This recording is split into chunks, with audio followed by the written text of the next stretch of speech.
Ini adalah jam beker dekat dari IKEA. Salah satu produk jam yang paling murah di IKEA, yaitu sekitar 89.000. Menurutku jam ini sangatlah worth it untuk sebuah jam yang bisa membangunkanku dari tidur. Jam ini juga tidak bising karena tidak terdapat sebuah jarum untuk perhitungan detiknya. Yang biasa kita lihat ada jarum yang paling panjangnya ya, tapi di sini tidak ada. Dan di dalam dusnya saya mendapatkan beberapa informasi mengenai jam beker ini ya, dengan berbagai banyak bahasa. Mungkin ini tidak penting bagi kebanyakan orang. Yang penting itu adalah jamnya, menurut saya juga.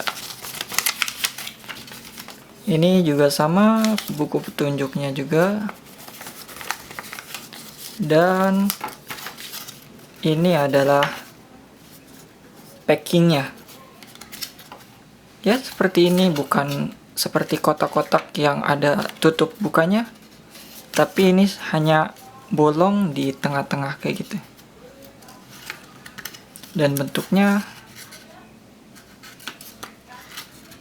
seperti ini.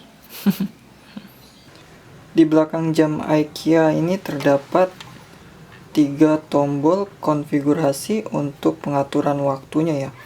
Di sini ada pengaturan untuk men-setting jam dan menitnya, dan di sini adalah untuk mengatur settingan alarmnya. Dan di sini ada tombol on off. Ini berfungsi untuk menyalakan jika kita ingin mengaktifkan alarmnya. Coba kita aktifin alarmnya.